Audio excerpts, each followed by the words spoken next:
It's a series, it's just kept on giving. Brought two different families together after a boy from Billericay in Essex fell in love with a girl from Barry in South Wales. And after all that comedy and chaos later today, we'll all be sitting down to say goodbye in the last ever episode of Gavin and Stacey. But will we finally get an answer to this festive cliffhanger? Will you marry me?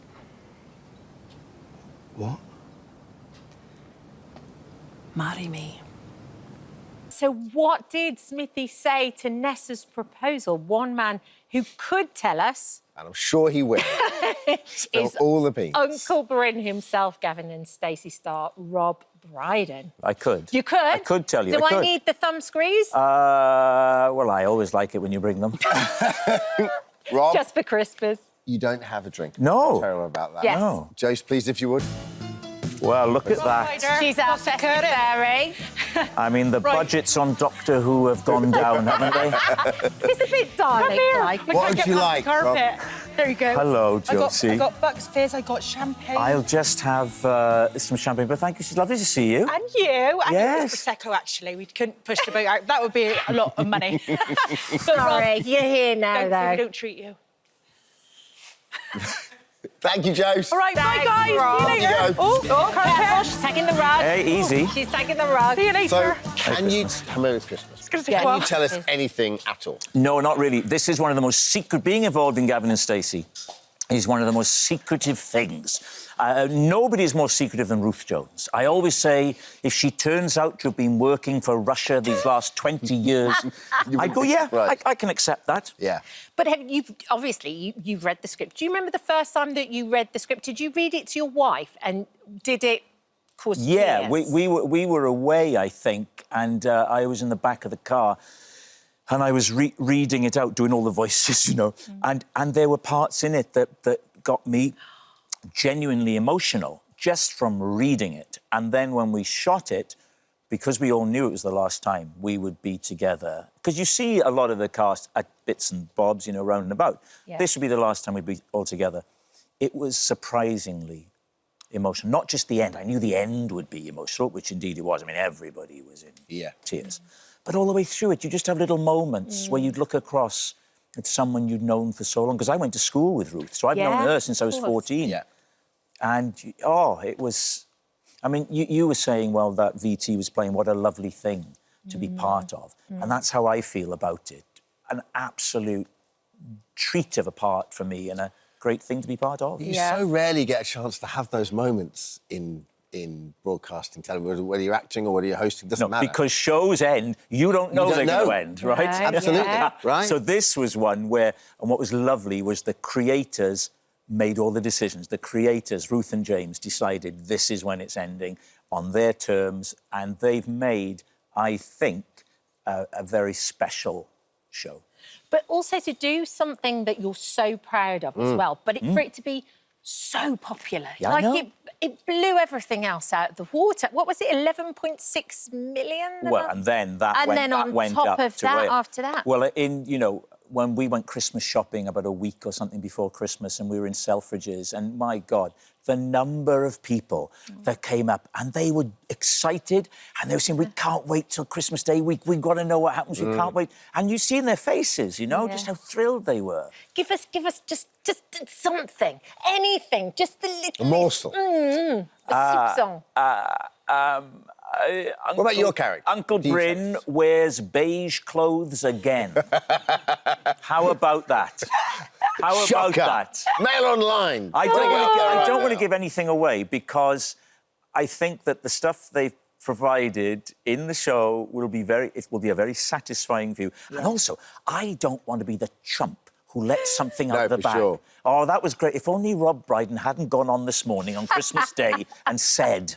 Rob, you've been part of so many great series down the years, and you're an actor and you're a broadcaster, so you get sort of like all the sides of the coin. What is it about this show? What is it that's chimed, do you think, down the year? Like, they're so observational, so brilliantly observational how they write, and there's so much empathy in that script. And I think the first thing is the quality of the writing. It's so taut and economic. There are no wasted words.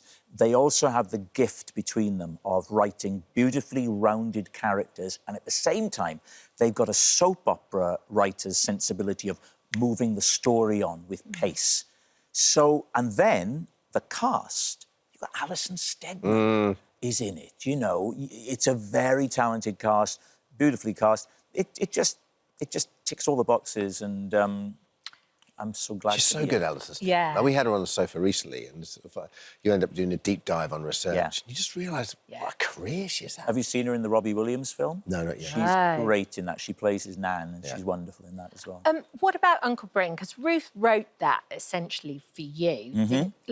How will you feel when you finally hang up that beige suit for the last time? It's a funny thing because you don't feel it that way, I think, when you're in it. Because, you know, whenever I do a live show, there's always I'll do a little bit of Bryn in that. So I don't feel like it's gone away.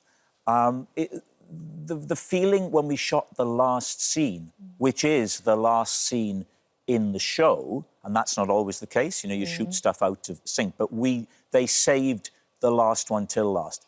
So that was... Yeah. Now, that was emotional. And then I felt, wow, I won't be playing him again on the TV in this environment. Can we talk a little bit about the Tiddler as well? Because I'm of an age now where my son is obsessed, or I've become obsessed with... Highway Rat. Exactly. All the Donaldson books and the Sheffield books are so good. And you've been a part of how many of them now? All of them. Everyone? All of them. So, and again, that's another great thing to be a part of. This year's is Tiddler. I saw it just the other day. It's beautiful animation, some wonderful young voice actors in it, actually, who really bring it to life. Don't build up your hopes with me too much. I am a fisherman. This one's just a tiddler. Better throw him back in. That's it. I'm an anchovy. Follow me. And I think I'm a whale. I don't know. And that's about it. It's almost Sugar Daddy-esque, isn't Sugar it? Daddy Ken in Barbie. What's been your favourite remains my shortest role. But the thing I've been in that's done the best is the thing I'm in for the littlest time. So if anybody is thinking of casting me and you want your project to really go through the roof, have me in for 5 seconds. Because that's what happened with Barbie. Yeah, gold. OK, so you normally host Would I Lie to You? Yes. Are you any good at working out, do you think, if people are or they aren't? No, not really. And worse still, from when we record it to when it's broadcast, I've forgotten.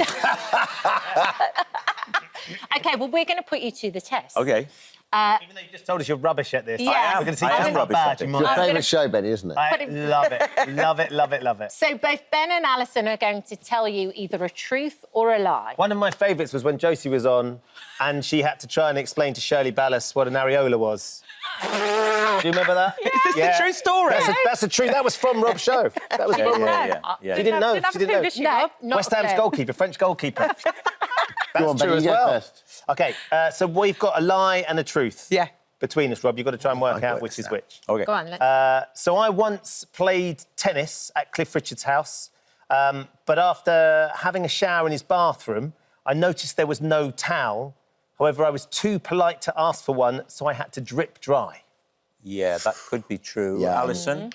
Well, my father was Muhammad Ali's bodyguard when he came to Birmingham. And one day he brought Muhammad Ali to my house and my dad and Muhammad Ali started sparring and accidentally my dad punched out Muhammad Ali, literally knocked him out, and he was on the sofa Alison, for the Alison, afternoon. you can stop there.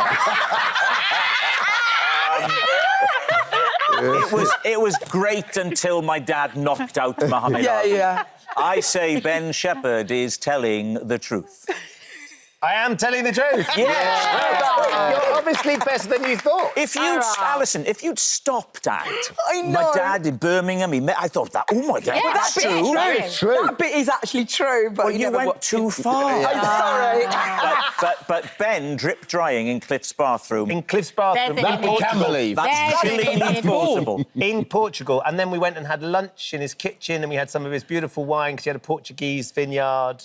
And it was very special. Do you know he cooks a lovely Christmas gravy? He's been on the show before. Doing his He Christmas cooks gravy? a lovely Christmas gravy. Yeah. But take your own towels if you go and need a shower, because he doesn't necessarily arm the guest bathroom with towels. Thank you for visiting our This Morning YouTube channel. We upload new content every day, so go ahead and hit that subscribe button so you don't miss out, and we'll see you in the morning.